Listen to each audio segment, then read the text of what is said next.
T20 world cup 2024 Kohli Rohit opening, Yashasvi Jaiswal പുറത്ത്. Cricket football YouTube ചാനലിന്റെ ഒരു പുതിയ വീഡിയോയിലേക്ക് എല്ലാവർക്കും സ്വാഗതം. ക്രിക്കറ്റ് സംബന്ധമായിട്ടുള്ള വാർത്തകൾക്കും അപ്ഡേറ്റ്സിനുമായി നമ്മുടെ യൂട്യൂബ് ചാനൽ സബ്സ്ക്രൈബ് ചെയ്യുക. അപ്പോൾ നമുക്ക് വീഡിയോയിലേക്ക് കിടക്കാം. വീഡിയോയിലേക്ക് കിടക്കുന്നതിന് മുമ്പ് നിങ്ങൾ ചാനൽ ഇതുവരെ സബ്സ്ക്രൈബ് ചെയ്തിട്ടില്ലെങ്കിൽ സബ്സ്ക്രൈബ് ചെയ്തതിനു ശേഷം വീഡിയോ തുടർന്ന് കാണുക. ജൂണിൽ നടക്കാനിരിക്കുന്ന ICCയുടെ T20 ലോകകപ്പിൽ ഇന്ത്യൻ ടീമിൽ ചില സർപ്രൈസുകൾ ഉണ്ടായേക്കുമെന്ന് റിപ്പോർട്ടുകൾ. ടൂർണമെന്റിനുള്ള ഇന്ത്യയുടെ 15-അംഗ സ്ക്വാഡിനെ ഈ മാസം അവസാനമോ മെയ് ആദ്യവാരമോ ആയിരിക്കും പ്രഖ്യാപിക്കുകയെന്നാണ് വിവരം. IPLലെ പ്രകടനം കൂടി വിലയിരുത്തിയാണ് അജിത് അഗാർക്കറുടെ കീഴിലുള്ള സെലക്ഷൻ കമ്മിറ്റി ലോകകപ്പ് സംഘത്തെ തിരഞ്ഞെടുക്കുക. നായകൻ രോഹിത് ശർമ്മയ്ക്കൊപ്പം യുവ ഓപ്പണിംഗ് സെൻസേഷൻ യശസ്വി ജയ്സ്വാളാണ് ലോകകപ്പിൽ ഓപ്പൺ ചെയ്യുകയെന്നായിരുന്നു IPLന് മുൻപ് വരെ ഉറപ്പിച്ചിരുന്നത്. പക്ഷേ അപ്രതീക്ഷിത ടെസ്റ്റാണ് ഇപ്പോൾ സംഭവിക്കാൻ പോകുന്നത്. രാജസ്ഥാൻ റോയൽസിനൊപ്പം ബാറ്റിംഗിൽ ഫ്ലോപ്പ് ഷോ തുടരുന്ന ജയ്സ്വാളിനെ ലോകകപ്പ് ടീമിൽ നിന്നും തഴഞ്ഞേക്കുമെന്നാണ് ഇപ്പോൾ പുറത്തുവരുന്ന സൂചനകൾ. ജയ്സ്വാളിന് പകരം മുൻ നായകനും ഇതിഹാസ ബാറ്ററുമായ വിരാട് കോഹ്ലി ആയിരിക്കും രോഹിത്തിനൊപ്പം ലോകകപ്പിൽ ഓപ്പൺ ചെയ്യുകയെന്നാണ് വിവരം. IPLൽ റോയൽ ചലഞ്ചേഴ്സ് ബാംഗ്ലൂരുവിന് വേണ്ടി വീണ്ടും ഒരു സീസണിൽ കൂടി മികച്ച പ്രകടനമാണ് കോഹ്ലി നടത്തിക്കൊണ്ടിരിക്കുന്നത്.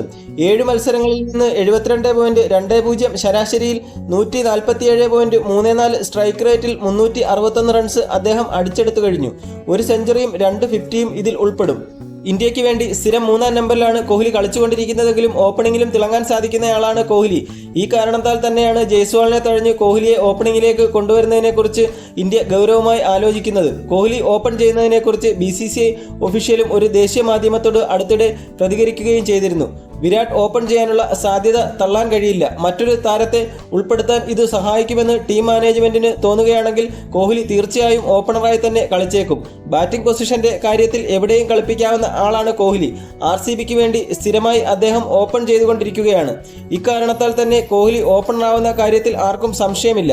പക്ഷേ ഈ കാര്യം തീരുമാനിക്കേണ്ടത് ടീം മാനേജ്മെന്റ് ആണെന്നാണ് BCCI ഒഫീഷ്യൽ തുറന്നു പറഞ്ഞത്. IPLൽ RCBക്ക് വേണ്ടി ഓപ്പണറായി ഇറങ്ങി 4000-നടുത്ത് റൺസ് കോഹ്ലി നേടിക്കഴിഞ്ഞു. 45-ന് മുകളിൽ ശരാശരിയും 136 സ്ട്രൈക്ക് റേറ്റും അദ്ദേഹത്തിനുണ്ട്. ഓപ്പണറായി ഇറങ്ങിയപ്പോഴാണ് കോഹ്ലി 8 സെഞ്ചുറികളും ടൂർണമെന്റിൽ നേടിയിട്ടുള്ളത്. അന്താരാഷ്ട്ര T20യിലേക്ക് വരികയാണെങ്കിൽ ഇന്ത്യക്കായി കോഹ്ലി ഓപ്പൺ ചെയ്തത് 9 മത്സരങ്ങളിലാണ്. ഇവയിൽ 57.14 ശരാശരിയിൽ 161.29 സ്ട്രൈക്ക് റേറ്റിൽ 400 റൺസും അടിച്ചെടുത്തു. ജയ്സ്വാൾ ലോകകപ്പ് ടീമിൽ നിന്നും തഴയപ്പെട്ടാൽ ബാക്കപ്പ് ഓപ്പണറായി ഇടം പിടിക്കുക മറ്റൊരു ബാറ്റിംഗ് സെൻസേഷൻ ശുഭ്മാൻ ഗിൽ ആയിരിക്കും. IPLൽ ഗുജറാത്ത് ടൈറ്റൻസിന് വേണ്ടി മികച്ച പ്രകടനമാണ് ഗിൽ കാഴ്ചവെക്കുന്നത്. ലോകകപ്പ് ടീമിലെ മറ്റൊരു സർപ്രൈസ് യുവ ഓൾറൗണ്ടർ റിയാൻ പരാഗിനെ പരിഗണിക്കപ്പെടാൻ സാധ്യതയുണ്ടെന്നതാണ്. രാജസ്ഥാൻ റോയൽസിനായി മിന്നുന്ന ഫോമിലാണ് താരം കളിച്ചുകൊണ്ടിരിക്കുന്നത്.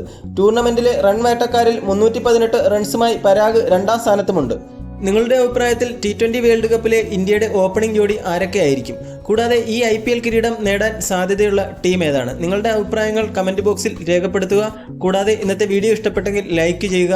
കൂടുതൽ ക്രിക്കറ്റ് വാർത്തകൾക്കും വിശേഷങ്ങൾക്കുമായി നമ്മുടെ യൂട്യൂബ് ചാനൽ സബ്സ്ക്രൈബ് ചെയ്യുക.